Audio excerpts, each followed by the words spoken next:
Eh bien, on se retrouve encore avec un boîtier. Alors, un petit peu inhabituel cette fois-ci, puisque c'est un boîtier de chez LDLC, le QT01. Donc, de chez LDLC, on va dire fabriqué entre guillemets par LDLC. C'est ça qui est inhabituel. C'est un boîtier moyen tour. On va le trouver autour de 65 € chez LDLC, bien entendu. Et c'est vrai qu'il n'est pas sans nous rappeler quelques concurrents directs. Moi, tout de suite, j'ai pensé au Silencio 550 de couleur Master. Et vous allez voir que il s'en rapproche étonnamment, notamment sur ses prestations et sa qualité d'ensemble. Donc, vous pouvez voir déjà la face avant avec les trappes de ventilation qui peuvent se retirer et la mousse acoustique sur la porte. L'arrière, somme toute classique, avec, comme vous pouvez tout de suite le voir, les possibilités de mettre un refroidissement liquide extérieur, un ventilateur de 120 d'origine, et les 7 baies d'extension qui sont toutes déjà prédécoupées et vissées.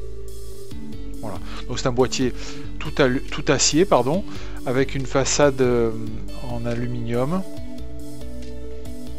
Bon, j'insiste sur le Made in China, bien entendu, parce que même si c'est un boîtier LDLC, vous avez bien compris qu'il n'est pas fabriqué à Lyon. Et la qualité d'ensemble, on la retrouve jusque dans les pieds, puisqu'on a des pieds type IFI, avec cette mousse qui permet d'éviter les vibrations.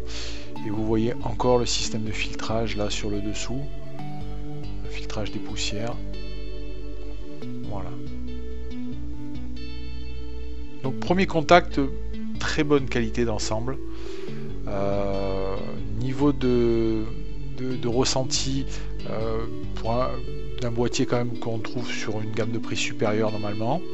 On va regarder à l'intérieur comment ça se passe.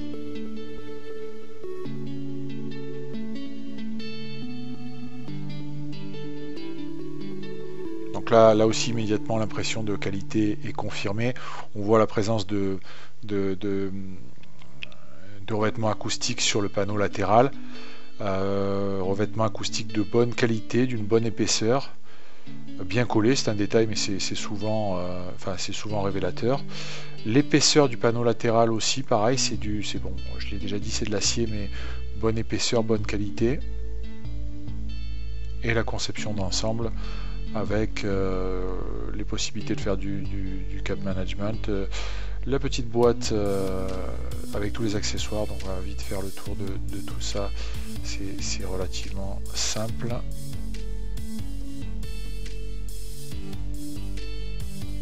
Donc on a une petite dock classique, on a les visseries classiques, un prolongateur d'alim, ça c'est une bonne idée, une bonne astuce. Et puis les rails pour monter tout ce qui est disque dur assez facilement. Voilà, on a la dock globale pour les plus paniqués d'entre vous, et 2 ventilateurs de 120 encore en face avant. Donc bon, on remarque là cette petite boîte que je viens d'ouvrir, alors qui est on va dire astucieuse, qui est en fait un système de glissière qui permet de pivoter et de positionner des cartes graphiques ça va de 26 cm à 36 cm. Donc en fait les pattes sont censées tenir la carte, maintenir la carte. On voit aussi que pour tout ce qui est câble, on a un système de double fond pour faire le câble management. Donc bon, on doit pouvoir arriver à faire un montage propre. C'est normalement ce qui se fait quand on a, enfin c'est bien utile quand on a un panneau latéral vitré. Alors là, le point faible, c'est qu'il n'est pas vitré. Mais bon, voilà, on va démonter le panneau latéral, le second panneau latéral, pour voir un petit peu ce qu'il en est. On voit derrière que les baies d'extension sont là aussi ajourées, mais de qualité. Ce ne sont pas des baies sécables, elles sont vissées, je l'ai dit tout à l'heure, mais c'est pareil, ça renforce l'impression de qualité.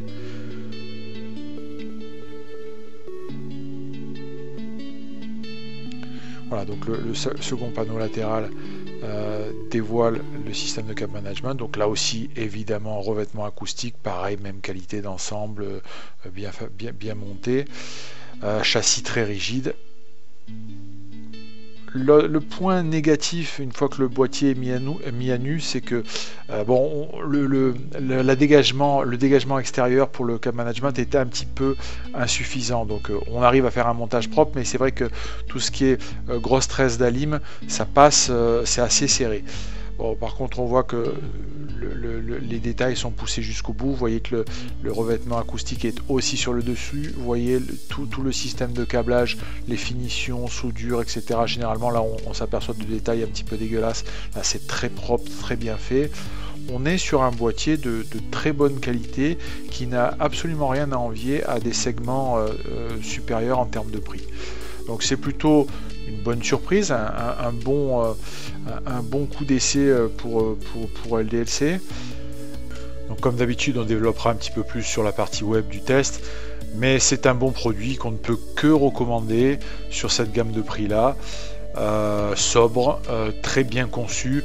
Le petit point négatif, c'est effectivement la profondeur de dégagement des câbles quand on veut faire du cab management et la présence, enfin l'absence plus exactement d'une partie vitrée. Mais en rapport qualité-prix, c'est un produit extrêmement bien positionné. À bientôt.